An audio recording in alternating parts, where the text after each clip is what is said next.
Hi, everyone. Thank you for joining us today for the Advertising Masterclass on Growing Sustainable Profit on Amazon. We're live from Boston here.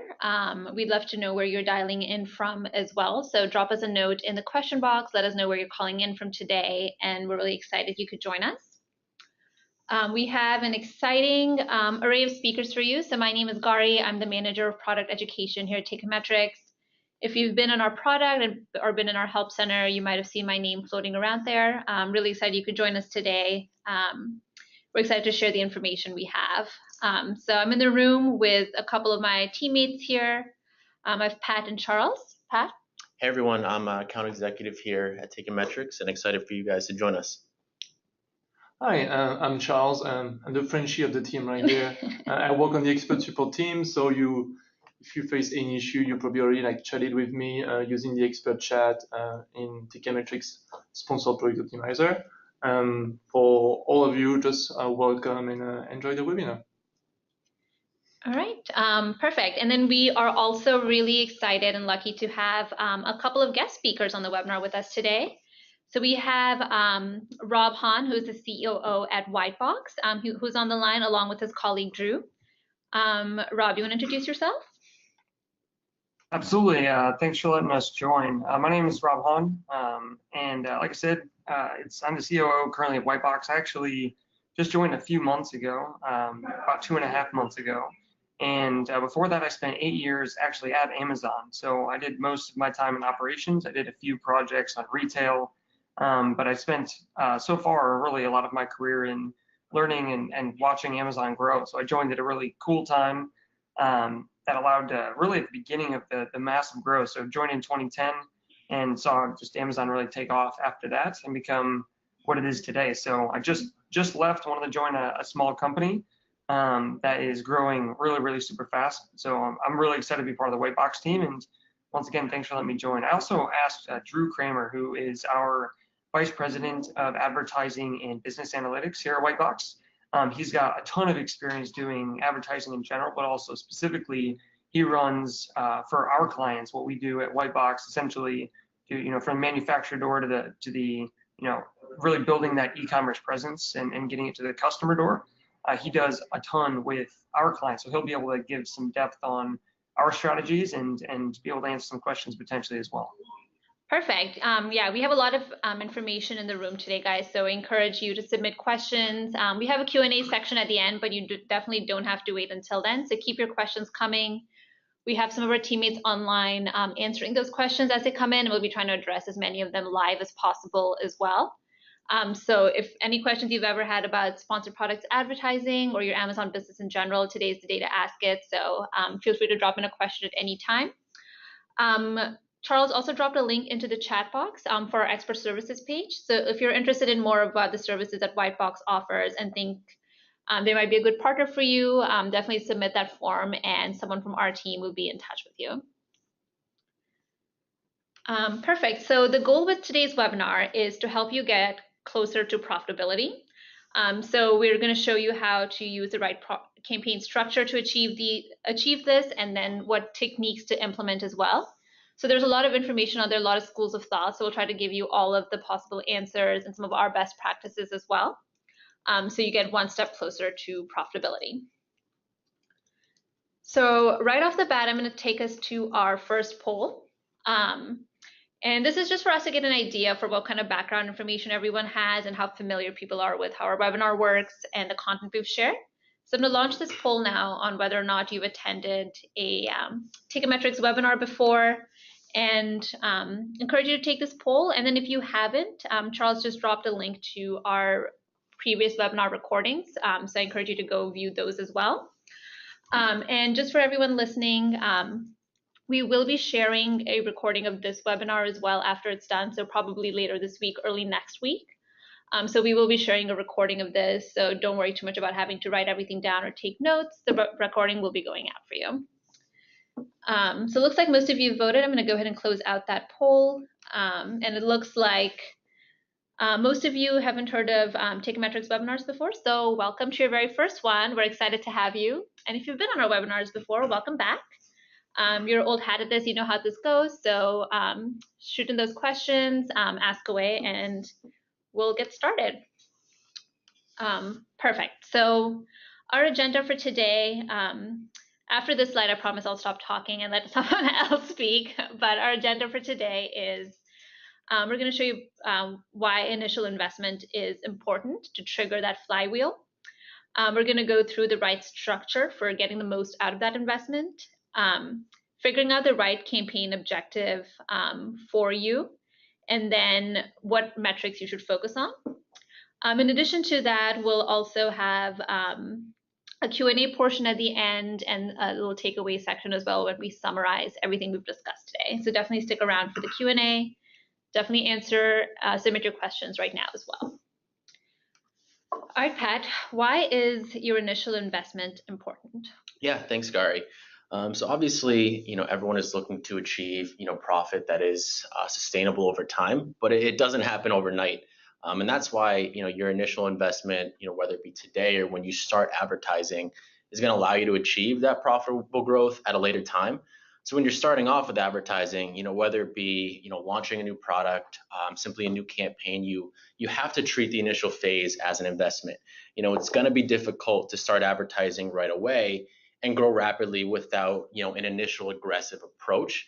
At Takeometrics, you'll probably hear us talking about, the flywheel approach a lot, which is what every seller should be thinking about when talking about advertising. And in the next slide, we'll show you a bit of what that flywheel truly means.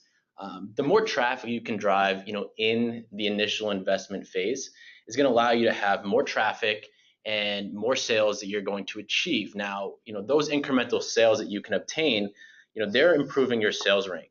And improving your sales rank is going to improve that organic placement, that organic traffic, and those organic sales as well. So advertising, should be that source and is the source, for achieving growth, with your products. And without that initial investment, it's going to be a much longer road to get to a point where you can achieve, growth, but also at a profitable level.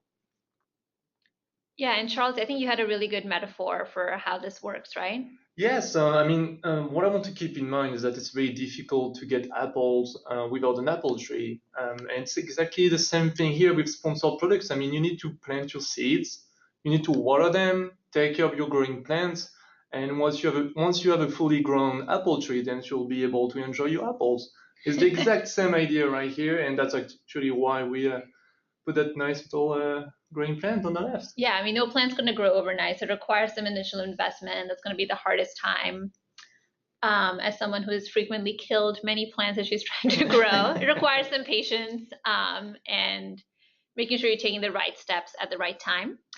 Rob and Drew, I'd love to hear your thoughts on how you take this into account and you sort of show value to some of your clients, especially when they're first getting started. Yeah, I think that this is one of the more complex things for people to understand when they first start selling on Amazon.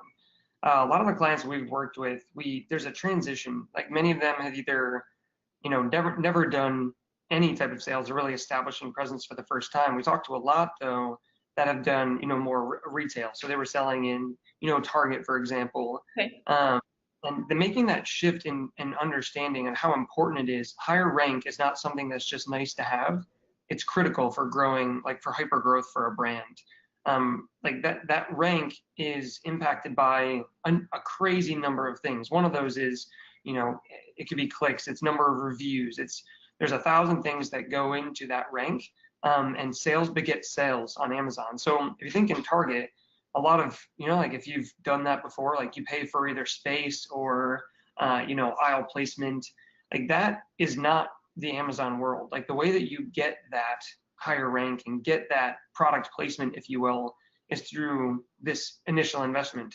So it is super important for everyone to understand. We spend time with our clients. What is the right investment?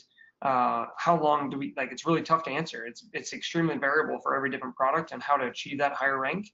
And it's a little bit of a black box inside of Amazon on how to achieve that. There are a couple things we know that we can impact. So Drew, if you want to, I know there's probably some, one or two examples of what we've done with some new clients as well. Yeah, absolutely. I think the key to just harp on, what has been said already is the fact that you need eyeballs in order to get sales. Amazon isn't what it was 5 years ago. A lot of categories are extremely competitive, and in order to rank for the search terms that people are looking for, sponsored products, headline search ads are an absolute must, in addition to all the other best practices that we take into account when setting up a listing. So, being strategic with what we're putting in your content, how we're setting up your backend keywords, in addition to how we're running the ads, is incredibly important. And we've taken clients where they've never been on Amazon before, and we try to coach them through a holistic strategy. So not only looking at what they're doing on Amazon, but what they're doing off of Amazon and how to grow their business. And on average, the clients who tend to follow those strategies, it takes anywhere between 30 to 60 days, but they see meaningful results after that. I think an important thing to remember is that if I were to walk into Target and walk down the laundry detergent aisle, for example, naturally I get to see with my eyes all of the products that are available to me. Amazon is very, very different. The way that you win those eyes takes a really unique strategy. And that's one I know Techometrics works about this as well. And we try to, that's one of the strategies we use, is how do we get eyeballs on this initially? It's that balance of external and internal on Amazon marketing or ads that are super, super important. Yeah, that's exactly right. Thanks for that, guys. So we'll go through some of those strategies that can impact each segment of this wheel. And it's also important to keep in mind is that sponsored products and advertising don't work in a vacuum. So you have to make changes outside of it, off of it, to get best results from your advertising. Perfect. So we're next going to dive into the right structure for your investment. So what do your campaigns need to look like? How do they need to be structured to get you these results that you're looking for, and make sure you get the most out of your investment? Yes, totally. So let's start from the bottom here and make sure that you have the right campaign structure in order to get this traffic, get those sales, get the momentum, and hopefully become profitable. And so first thing first, I just want to remind all of you that the best way to use campaigns is to use them to categorize your product and your product line. And for that, there's two important things to focus on, which are the margins and objectives.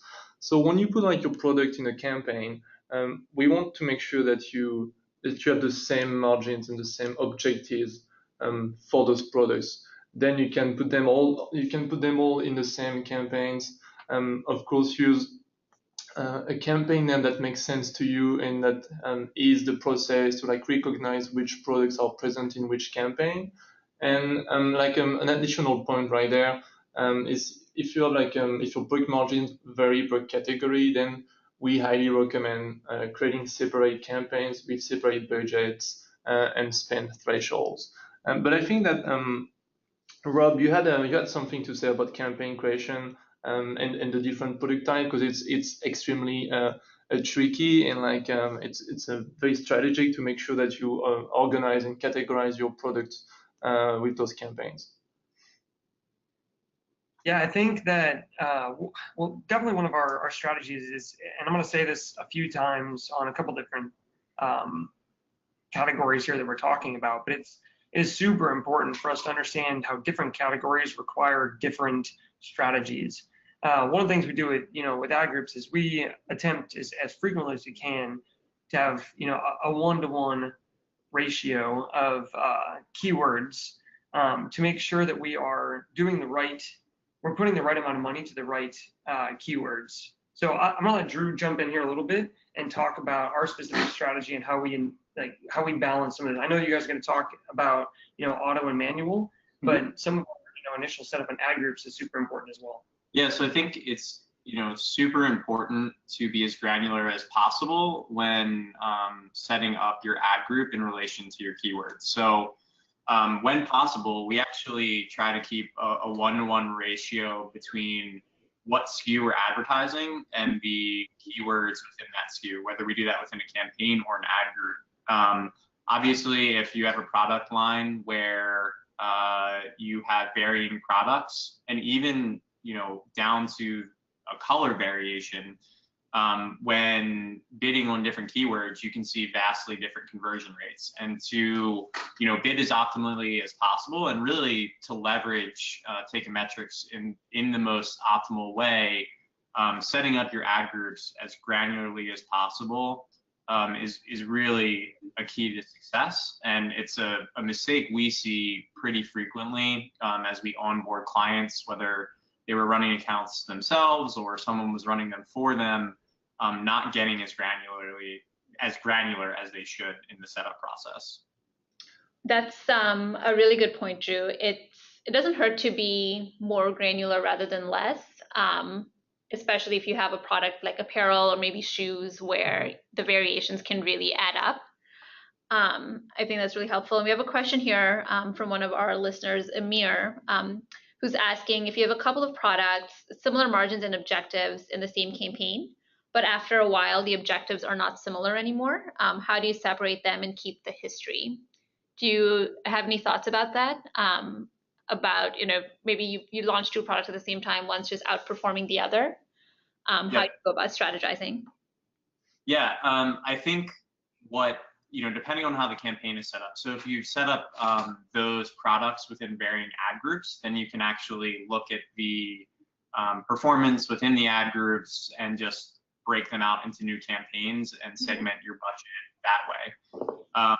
If you have kept varying products within one ad group, fortunately, Amazon doesn't allow you to see performance by product by search term. So what we've done in the past is we've taken directional guidance based on how that specific SKU performed and applied that to the bids of the new campaigns that we're setting up. So if you have a red variation and a blue variation, and the blue variation performs 3 times the red variation, and you look at your search terms and you find that, let's say, raincoat supports a $1 bid when you're looking at the aggregated performance between those two variations, it's a safe assumption to make that at least directionally, you can probably bid 3 times as much, for the blue variation and the red variation. So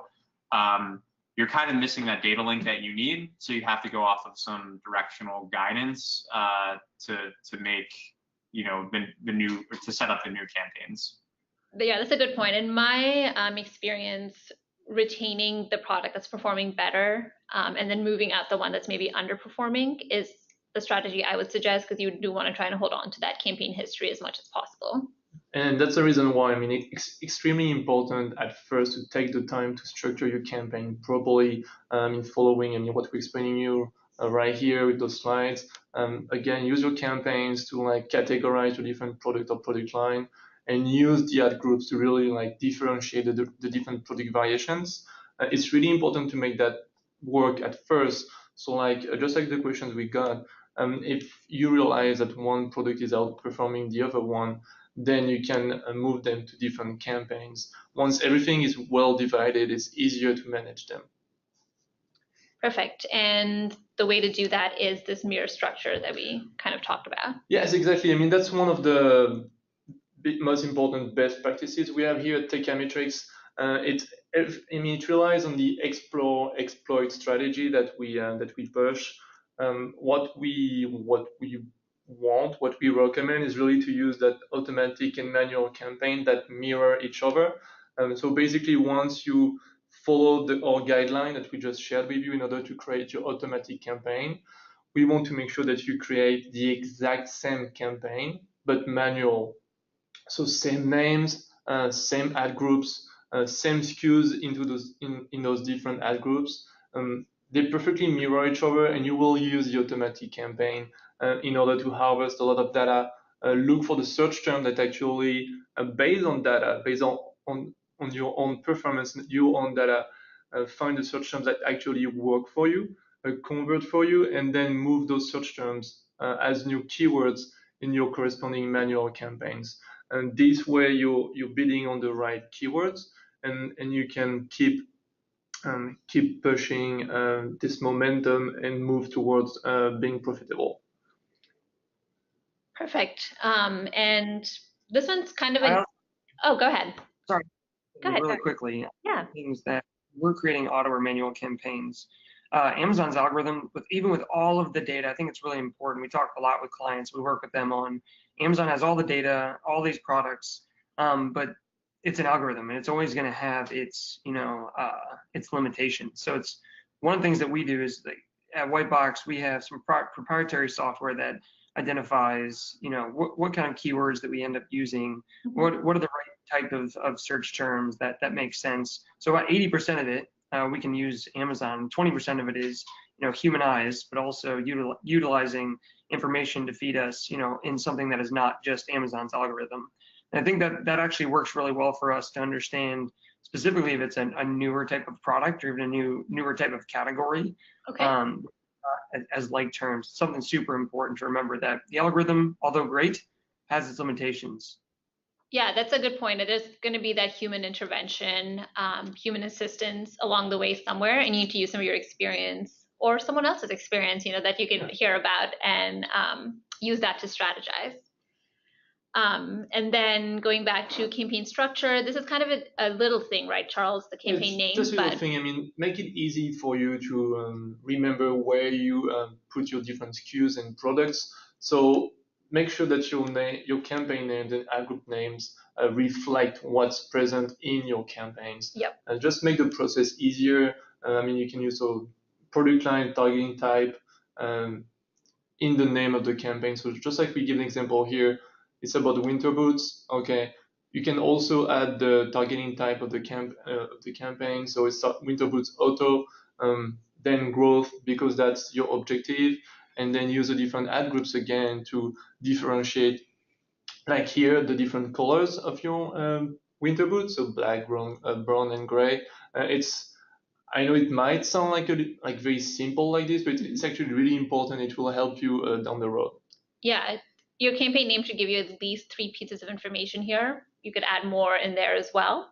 Rob and Drew, do you do anything differently at Whitebox as far as campaign nomenclature? What are you teaching there?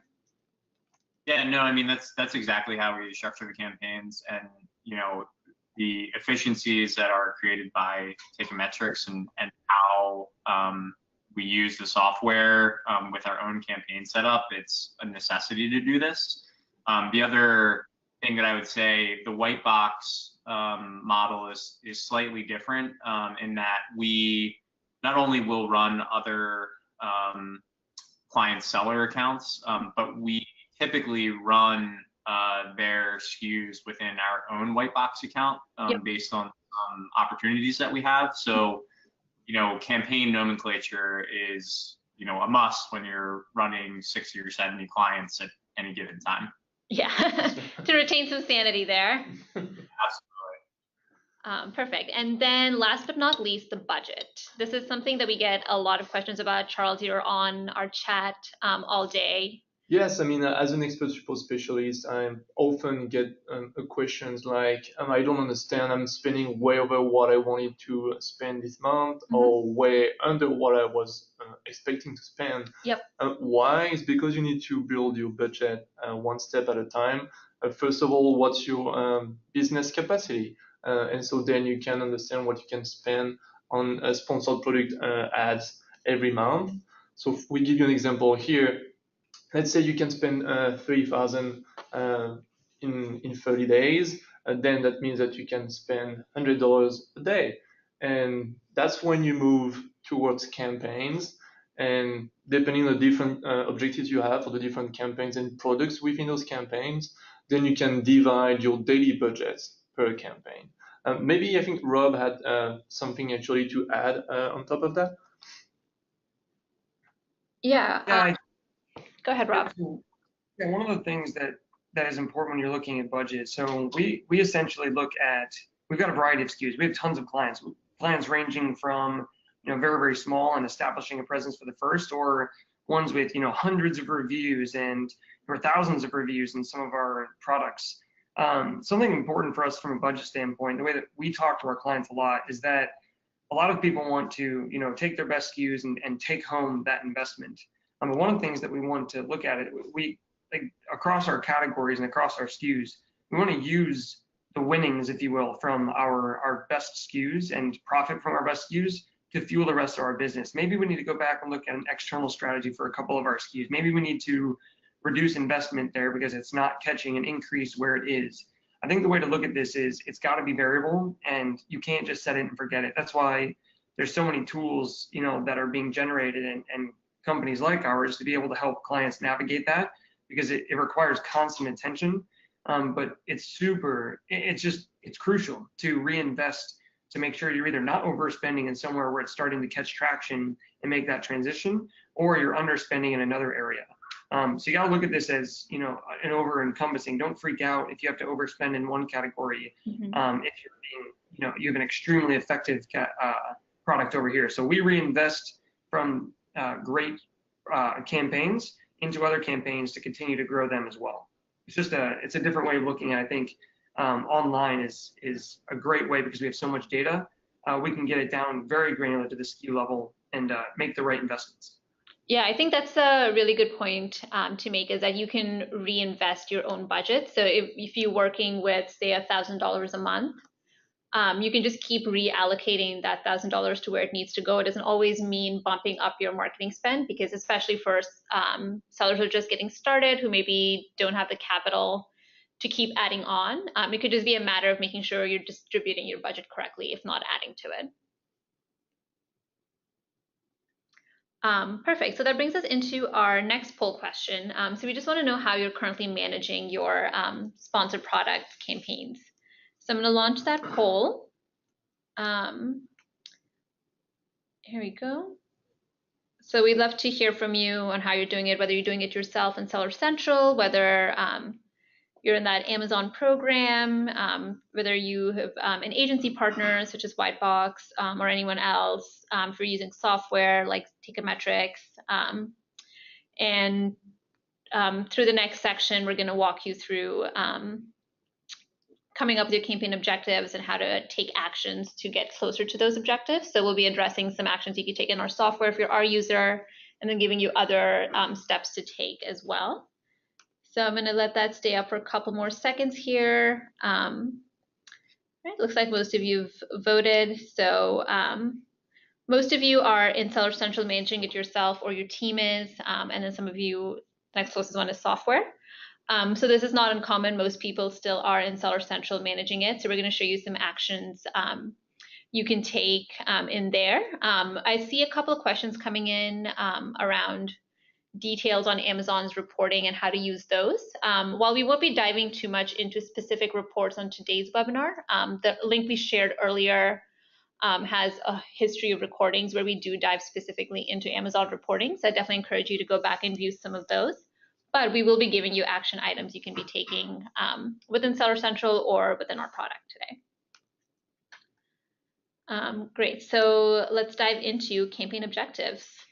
Yeah, I mean, establishing, the right campaign objective is extremely important. Understanding the life cycle of your campaigns is going to put you, put yourself in the right position to grow sustainable profit long term. Our methodology that we found successful, as you'll see in the next slide, is following 3 different phases, of the campaign life cycle, which I'm going to go into more detail on. We typically break them down into 3 different categories. I'm actually going to go through some external categories as well, but we'll start with the main objectives, as launch, growth, and profit. And what I'm going to start with here is that launch objective. So what we talked about in the beginning of this webinar is that initial investment. And that initial investment is most important here in that launch objective. So a launch campaign, is generally going to be used, for new products or slower moving products that you're advertising, for that first time. So the goal of a launch campaign is you're looking to generate as much traffic as possible. You're looking to push that exposure, and more specifically, you want to be looking at the increase of impressions and clicks. That equation of, more impressions, more clicks, it should equate to, more sales. This is where that initial investment is most important. And there's a couple different things you should expect, in a launch phase. You are willing to be aggressive. So in this type of scenario, you'll be willing to tolerate higher spend, and tolerating a higher ACOS keeping in mind that your goal is to place your ad, in front of as many customers as possible, and that's going to help start to accelerate your sales. And as we talked about, improving that sales rank and increasing reviews is extremely important, during this initial phase. So what I wanted to tell you about it here a little bit more is, the actions that you can take. Now, if you're an existing customer of Takeometrics, you know that you have the ability to implement, actions in our tool. So in that case, if you're launching a product, you want to be increasing your ACOS targets. That's going to help, accelerate the aggressiveness of the bidding. Now, Gary had mentioned a lot of you voted and a lot of you are still, inside Seller Central. So if that's the case, in a launch campaign, you want to be increasing those keyword bids, make sure that your default bids are not set too conservatively, so increasing those as well, and also adding fewer negative keywords so you can maintain, the acceleration of impressions, on search terms and keywords as well. It helps to be a little bit less aggressive with negative keywords and giving them more time to perform, particularly in this launch phase, especially if you have a new product that doesn't have a lot of sales history associated with it. Robin, Drew, what are your thoughts on this? How are you launching your clients or your sellers in a saturated market? I know we discussed earlier the laundry detergent example. I think we've talked about, the protein drink example before as well. So if you could walk us through, how you're setting your clients up for launch. Yeah. So in very saturated markets, as Rob alluded to, I think there's a few key things to keep in mind. So number one, it's really understanding how that product is a differentiator and understanding what those niche keywords are that will ultimately drive sales, right? If we're a laundry detergent brand, we're super niche, we're not going to compete with the Tides of the world. Our ACOS for really, high volume keywords is most likely going to be very high. And we've had clients who are willing to, incur those costs in the beginning just to get their brand name out there, get some more exposure to the broader market, and take kind of a hit on their profitability in order to get increased exposure. But I think just as important is Amazon is a great performance platform. They're super far down the funnel. And the conversion rates you see on Amazon, you don't get anywhere else. I think where Amazon is lacking sometimes is really brand awareness, and that ultimately increasing your performance on your sponsored products. So having a real strategy on how to promote your product and really promote what your brand is about and why it's a differentiator from other brands is incredibly important. So whether that's using influencers, programmatic advertising, Facebook, whatever it is, to really tell your brand story so that either you're driving them directly to Amazon instead of your own website, or you get the view through effect of someone has seen you on Facebook, they go on Amazon, they're looking for a detergent. Now they really know what your brand is about. Otherwise, they just saw your title and your reviews, and that may not be enough. So having a holistic strategy in the saturated markets is absolutely crucial, because if you just throw up a product and think it's going to sell with the big guys, it won't. So you have to be really strategic there. Yeah, this topic actually seems to be generating a lot of questions. Definitely want to spend some time here answering them. But before I dive into the questions, I think if you're a brand trying to establish that presence, just within Amazon, there are other tools you can leverage as well. So you could go, in addition to running sponsored product ads, you can also be leveraging headline search ads, which are now called sponsored brands. So there are some tools within Amazon as well that you can implement in addition to sponsored products. So that's something to keep in mind too, particularly if you're brand registered. But I do want to spend some time answering questions here. So we have a couple of questions about the starting bid or Amazon suggested bid. I think Charlene has one, and I saw one earlier as well. So we've dropped an article in the chat box on how to calculate your default bid. So basically the bid you want to get started at. And then from there, you go up or down based on what phase of the campaign you're in. But if you have Amazon suggested bid information, that's a really good starting place. During the launch phase, I'd recommend starting at the higher range of that bid. You might need to bid up a little bit more even from that to try and get traction and exposure. We have a question from Yoni here on how long is the launch phase. That's a good question, Yoni. It's one that we get pretty often. I'm sure you've seen it come up, Charles and Pat, in your conversations. Unfortunately, there's not a way to provide a timeline specifically for that, unless Drew and Rob, in your experience, is there a certain number of days, number of weeks that you would consider a new client to be in launch? I mean, there's no real like time frame to look at. I know that Rob wanting to say something about it. I mean, you need to like keep looking at your campaign's performance like every day and identify when it's a good time actually to move forward. But that's a real work, and that's actually why we're having this webinar right now. Yeah, Robin, do you have any thoughts on that? Yeah, I mean, the other thing I would say is, you know, the way Amazon does attribution, and depending the access that you have, it's really going to impact the results of your campaign. So if, for example, if your typical attribution for sponsored products is 7 days, which means someone can click on an ad on Monday, not convert until Sunday, and then that order shows up, obviously you don't want to just look at a small period of time, make a decision.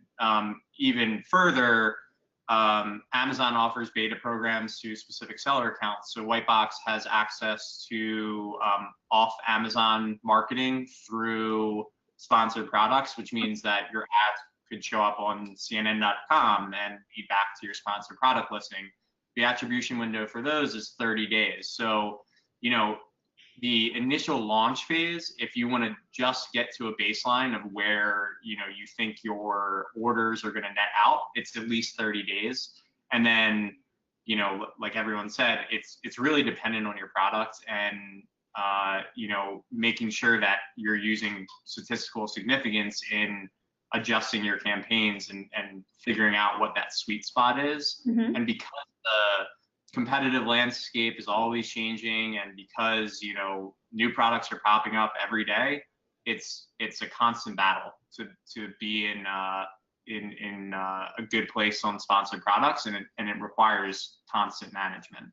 I think what's interesting here is that there's so many, it's so category dependent as well, right? So it depends on the saturation of the product, the saturation of the category that you find yourself in. Like I said before, I keep going back to laundry detergent because it's one easy one that everyone understands, but like it may take a significant amount of time for somebody to establish themselves in laundry detergent. We've got another client though that is in pregnancy protein powder. It's a great company. The name is Protiva. They're like fantastic brand. The guy's super passionate about what they're trying to do. There's only a couple of players that are on Amazon, right? So Amazon actually sells directly against them with a company called Baby Boost, right? So they're really competing against only a few, but also you might have somebody else or a different category that there's only a few, but they're very, very large products. So it's very difficult to get in. So there's an unlimited number of variables that can change the answer to this. And that's why we exist. That's why companies like Seekmetrics, right? Like it's because that it requires data and experience to understand how to navigate so you're not over or underspending, because both are you know, deadly. Yeah, exactly. Couple more questions about the launch objectives, and then I'll let us move forward. So Eris has a question. What about the product price? Should you lose money during the launch phase? And how many reviews would you need to get started? That's a great question. Price, it so very much depends. So we've got one of I don't know if I'm allowed to have favorites. Hopefully none of my clients are. One of my favorite brands that we work with is they sell bone broth. Okay. Great that it's been like a huge explosion. And as they were establishing online, they had first started in retail. So they had started with a few distributors. So they were essentially competing with not only on their own website with Amazon, but their distributors were selling to people that were selling to Amazon themselves, or to large companies like e-tails or other very, you know, large e-commerce retailers. And the problem is that they couldn't keep price integrity initially because they have multi-channel distribution essentially.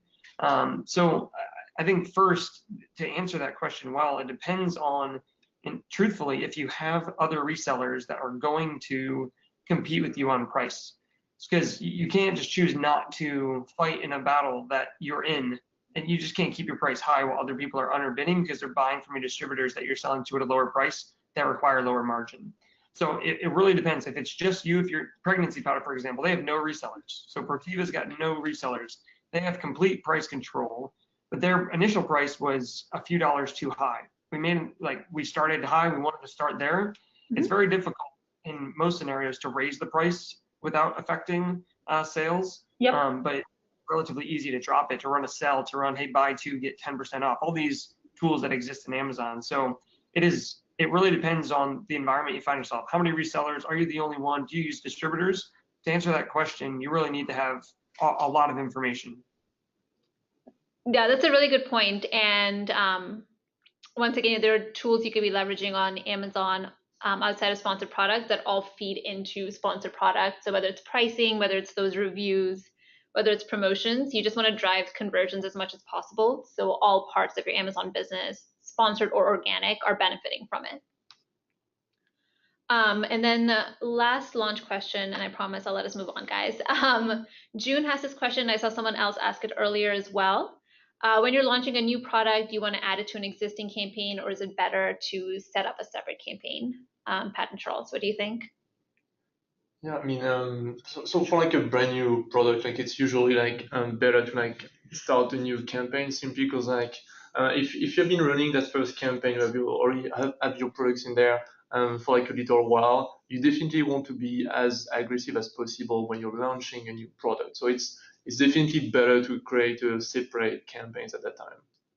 That's excellent. So from launch, the next phase we want to move on to, Pat, is growth. So lead us to the growth objective. Yeah, I mean, I guess the biggest question, I think the theme of, the conversation we've just recently been having is when's a good time to shift to growth? And there really isn't, a specific time frame. You can't have a launch phase for 1 month period and say after 1 month I'm going to move to growth. What you need to do is use the data you have and use the actual performance metrics to figure out, is it ready to start shifting down? And what you should be looking at is, have you driven enough traffic to your product page? Are you seeing an increase in impressions, turn to sales, where you may be ready to shift from launch to growth? So it's all going to depend, on that initial investment, how long you're willing to, pay at a higher cost for that exposure.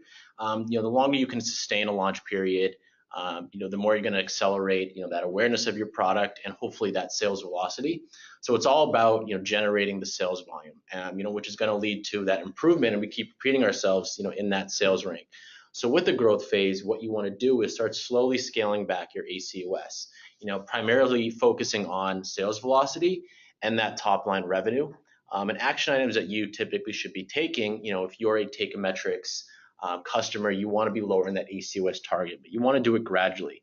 Our recommendation is starting with a 10% decrease, giving it some time at that 10% decrease to see what's the shift in impressions and clicks and traffic, mapping to sales to figure out if you can continue to start slowly scaling back.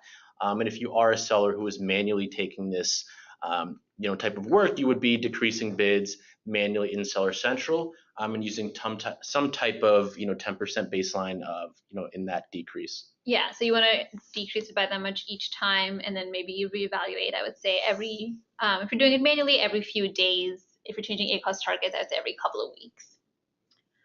Perfect. So that would take us into the next phase of your campaign lifecycle, or even your product lifecycle, which is profitability, and that's kind of what we're talking about today. Yeah, I mean, this is the goal. What we've gone through is the steps to lead up to this point, and this is when you start to shift the focus to being profitable.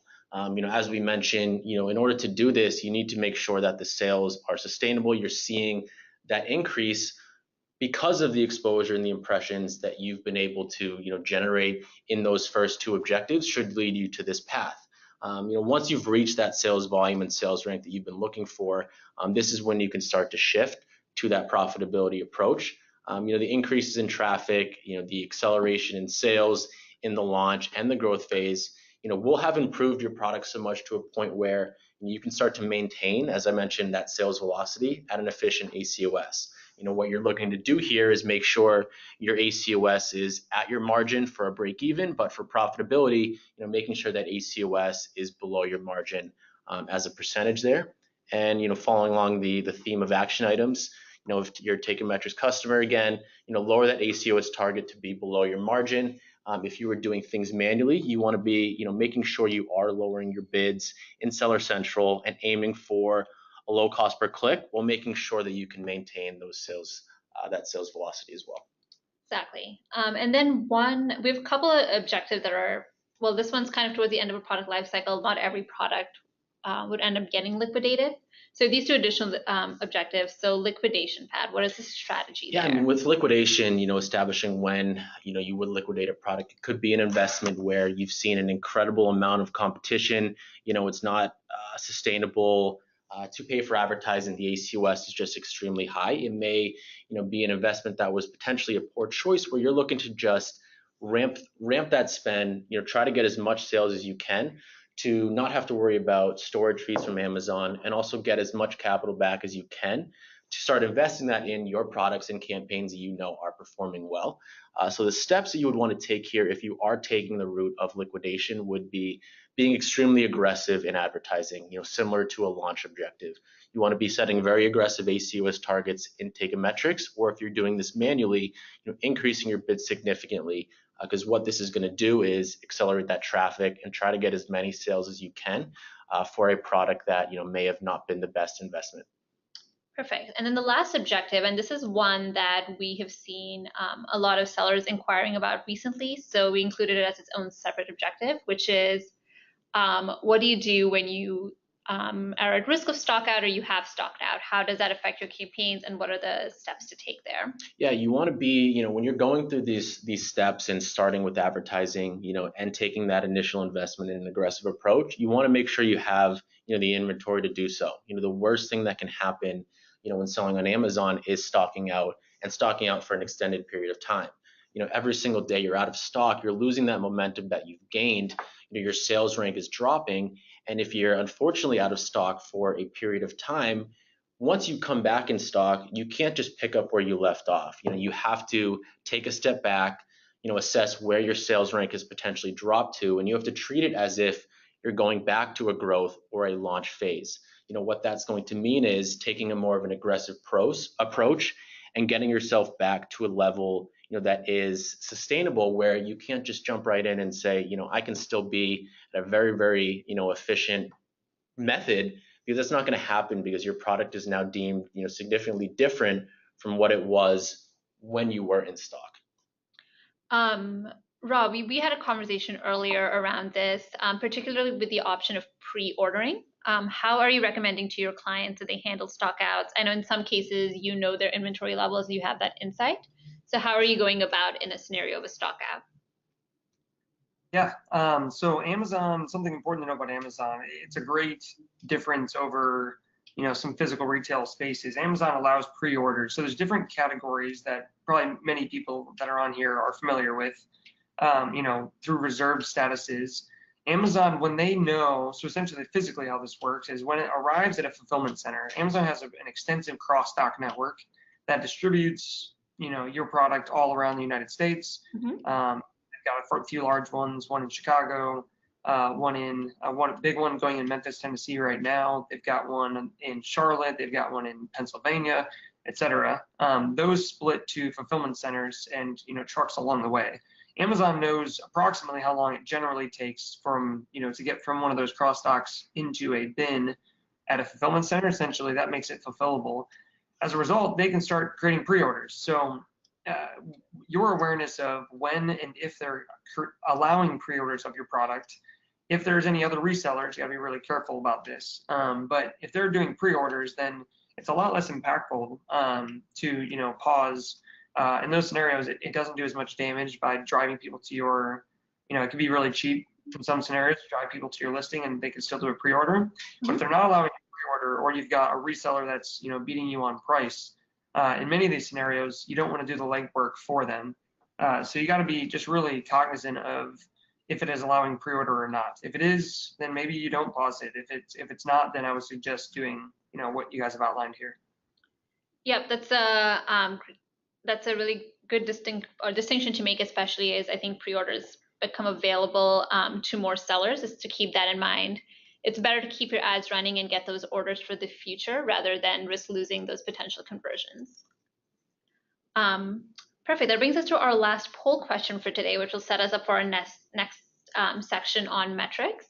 And just a note on time, we've been talking a lot today. We do have a lot more content to cover, so if you're able to stick around for a little longer, we have a lot of good content to get through, particularly around metrics. So let me launch this poll. And in this poll, you have an option to select more than one of these options. So whichever metric on this list or metrics on this list matter the most to you, that you focus on the most. Let us know, and then we're going to talk you through which ones are most important depending on the phase of the product lifecycle or the campaign that you're in. So I'm going to give that a couple more minutes here for people to vote in and let us know what you're focusing on. Not surprisingly, it's looking like ACOS is kind of leading the pack. Perfect. Looks like most people have had a chance to vote. So I'm going to go ahead and close that and share our results. So it looks like ACOS and sales are kind of neck and neck, which makes sense. I think 90% of conversations that I have, people are looking for the lowest ACOS and the highest sales, which is natural. That's what everyone wants to do. But it's important to get some of those other metrics up that can help drive a lower ACOS, that can help drive higher sales as well. So we're going to walk you through those. Thank you for everyone who voted. Perfect. So those are the metrics that you are all focusing on right now, but what should you be focusing on based on what you're doing? Yes. So actually, I mean, as an expert support specialist at Techametrics, I'm talking with hundreds of sellers every day, and yes, definitely, most of the common metrics brought up by you guys are like ACOS, wasted ad spend, conversion rate. I see sales today as well. Yes, I perfectly understand that those metrics are extremely important for you. But just like you can expect to get apples from a few day old apple tree, you can expect to have big sales or like very low ACOS with like few weeks old campaigns. So that's the exact reason why we decided to have this webinar today and to make sure that you guys look at the right metrics at the right time. And the first thing to focus on is actually impressions and clicks. When you launch a new campaigns, you want to make sure that you're catching traffic at first. That's a momentum to build. You want to make sure that your ads appear on the search result page, on the product detail page. You want to make sure that you start getting some clicks from Amazon shoppers. That's something to build. That doesn't happen right away, but that's the first step. I mean, you can't focus, unfortunately, on a very low ACOS, on getting a very high number of sales if you don't catch traffic and also the right traffic at first. And actually, once you get those clicks, the next metric you want to focus on is the conversion rate. And I know that's something very, very important for white box for you guys. Rob, I know we already had that discussion before, but the conversion rate is definitely the next thing you want to focus on. Once you get those clicks, well, you want to make sure they convert, you want to make sure that you get orders, and you want to make sure that your conversion rate looks simply good enough to keep moving forward. Rob, did you want to say something about this? Yeah, very briefly. I think that driving people to your listing is not enough. I think that's the key thing that we work with our clients on. Getting people to your listing, conversion rate early on. A lot of people wait too long to look at this because this could be an indicator that your listing does not have the pictures that are necessary or the information that they might be missing. So if you're thinking about making the most of every dollar that you're spending, it is extraordinarily crucial for everyone to look at conversion rate earlier on than it probably feels like it makes sense to do. That's a really good indicator of the health of your overall listing, or potentially an early indicator of the fact that you have more competition than you originally thought. So don't discount conversion rate early on in the process. Don't overreact, but don't discount it either. Yeah, that's a great point. I think conversion rate also feeds into that flywheel effect as well, because a better conversion rate can drive your organic results to be higher on the page too. So it's important to pay attention to that. You want to make sure that you're not racking up unnecessary or wasteful clicks and try to run as lean operation as possible. Yeah, I mean, you want your sponsored product ads to support actually your organic sales. And I mean, that's again part of the flywheel effect, and that's what we are trying to achieve with you guys.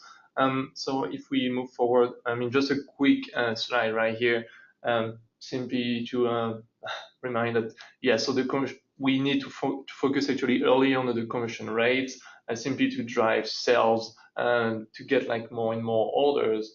And so then after like you accomplish those different, I mean, when you accomplish those different like, so basically you at that stage you already achieved a good growth phase. And so once those metrics look good, once you see the momentum building up, then that's when it's time to focus on way more tricky metrics, I will say, just like the CPC, so the cost per click, or the ACoS, so advertising cost of sales, the cost per clicks, which is actually the amount you pay for each click. That's when you want to make sure that your sponsored product ads are like relevant and performing well for you. That's when you want to make sure that you get the most out of your sponsored product ads. Yeah, I saw a question earlier, and I apologize, remember who asked it. It was earlier on the webinar, where someone was asking, how do you know if your bids are high enough? How do you get a feel for what the competition is bidding?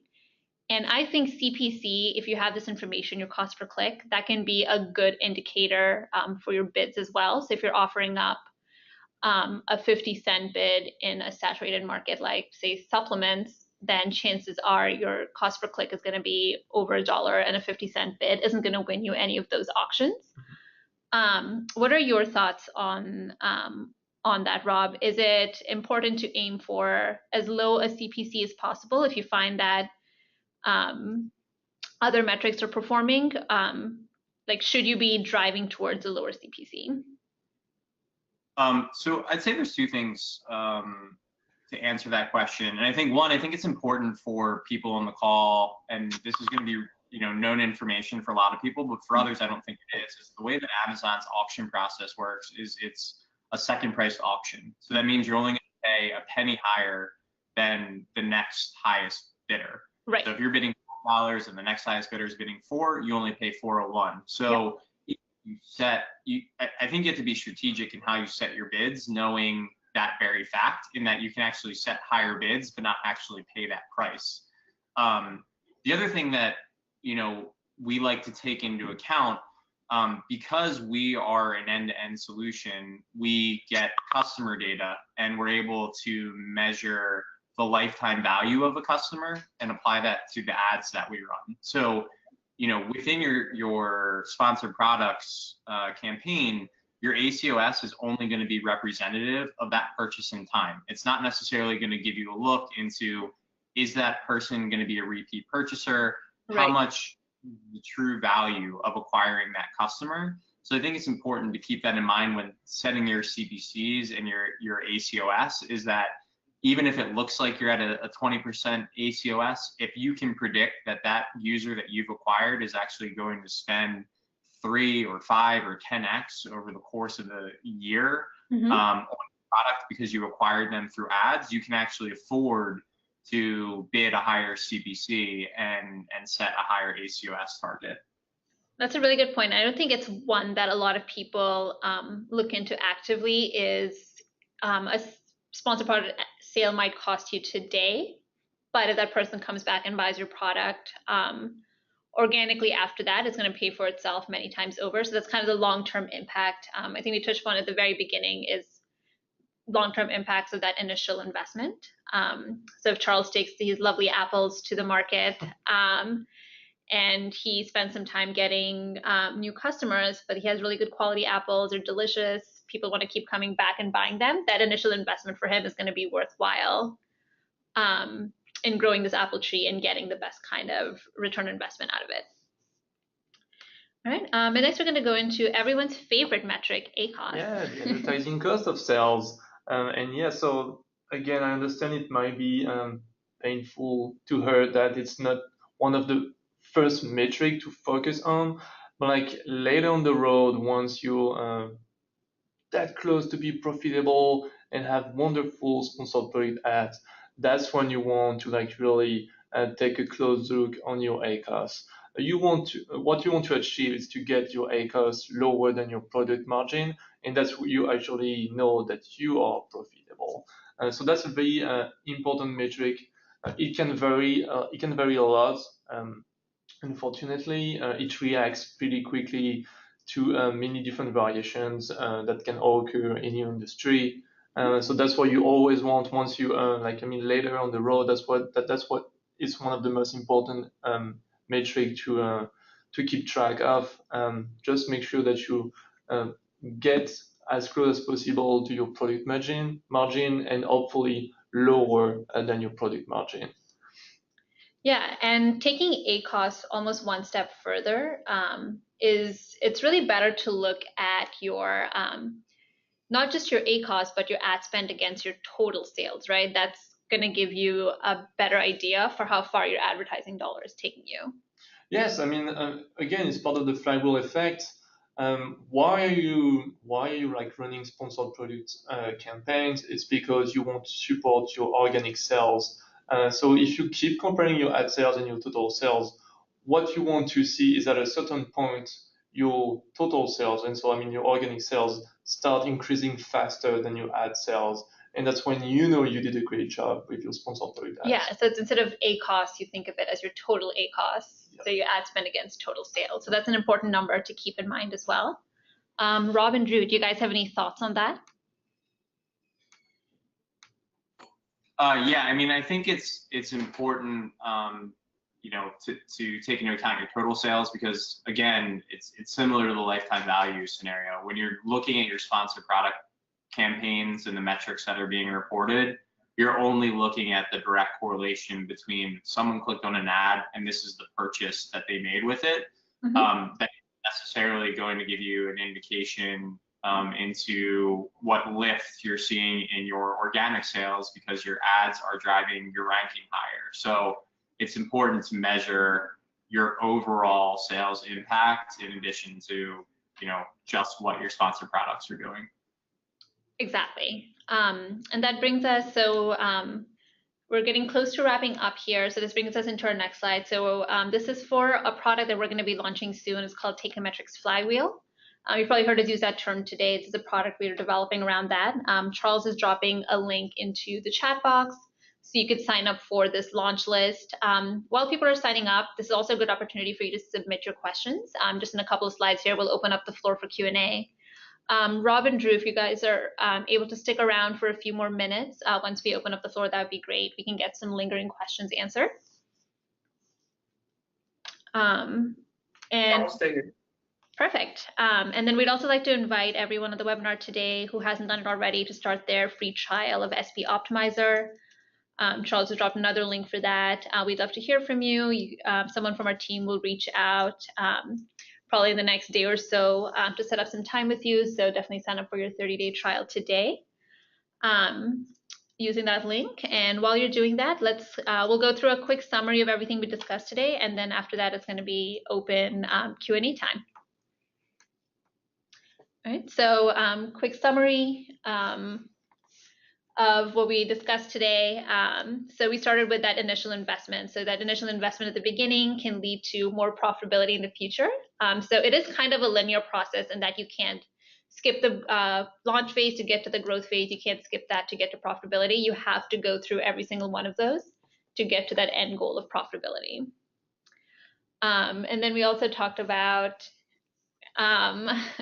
adjusting your ACoS targets and bids to match those objectives. So in the launch phase, you want this to be as high as possible to get that data to invest early on, and then you can start to pare back and make tweaks as your campaign objective changes. And then based on which objective you're in. Yes, I mean, make sure that you pay attention to the right metrics. It's one step at a time. start with the right ones. Make sure that you get this traffic. Make sure that you start converting, not only getting clicks, but make sure that those clicks convert as well. So check your conversion rate.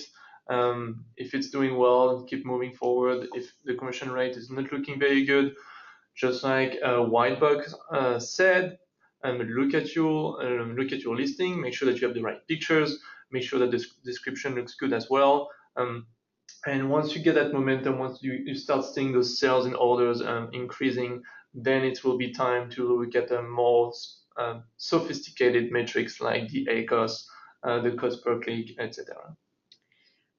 Perfect. And then keep in mind that total revenue number. So don't think of it just ACoS. Think about your total ACoS, which is your ad spend against your total revenue. And as your organic revenue or your overall revenue starts to keep pace or surpass your ads revenue, then you're going to start to see more of that profitability at the product level. All right. So now it's Q&A time. So Rob and Drew, I'm just gonna start picking questions out of this list. It's kind of a free-for-all, so grab the one that you most want to answer here. But Rob and Drew, you guys might have the most insight into this one based on your experience. So June has a question about what percentage is a good conversion rate? So I don't typically recommend just looking at conversion rate because ultimately what CPC you're paying for that search term is what matters. If I, let's say have a 0.0001 conversion rate, but I'm only paying 2 cents every time someone clicks, depending on the price of my sale, it may actually be worth it and have a bad conversion rate. So I think it's important not just to look at conversion rate and what you're actually paying for that conversion, because you could be leaving sales on the table if you're optimizing out search terms that have poor conversion rates. You get a sale every once in a while, and it's really cheap for you to buy that traffic. It also might, I know I sound like a broken record on this, but it might absolutely matter about how many competitors you have that directly you're competing with. Right, so we have some of our clients that have a very high conversion rate because when somebody's going to look for pregnancy protein and come back to Protiva, like there are only a few options, right? So like our conversion rate might be very high. If we drop into the listing, we win their eyes. It's very frequent that they like what they see, but we also like other factors go into that. If you're thinking about actual profitability, after getting the listing, we also actually are, we are like 25% less per ounce than the competitor. So like that stuff plays in. I think to Drew's point, it's important to understand conversion rate, but we've got some where it's a success story that we've got 7% conversion rate. It's, if we're looking at average, so it really depends on what you have, but, and that's where over time, it's also more about, okay, for the same number of dollars, is my conversion rate going up or down? What am I getting out of that investment? That's just as important. But that's the intent of looking at conversion rate. It's an important thing to track over time. But really what you want to find is how much are you spending for that conversion? Got it. That's a good point. So conversion rate is important from an evaluation perspective, but just because something is low converting, as far as how often you get a sale for it, if it's still an affordable sale, you should still try to capture that.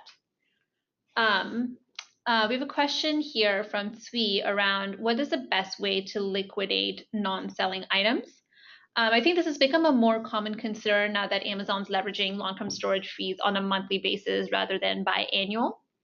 My first thought is usually to ask people to set up a sponsored ad campaign or sponsored products campaign if they haven't already. Are there additional strategies, Rob, Drew, Charles, Pat, that any of you would recommend that sellers try out in addition to advertising? Yeah, I mean, I think, advertising, obviously you want to use that as a source to, get those extra eyes. But comparing to, it could be a product that has increased competition. So assessing price. If you can potentially shrink your margin a little bit, but if you're able to be more competitive in price, that's one solution that could potentially accelerate the sales velocity there if you have a lot of competition that, is lower priced, than you. Yeah. Any other thoughts there, Rob and Drew? No, I mean, I think I agree actually on this one. Okay, perfect. If you have another question here, what about products that are not really moving organically like other products? Would you recommend taking those out or restructuring? So would you recommend, I guess, continuing to advertise those products if they're not picking up organic traction?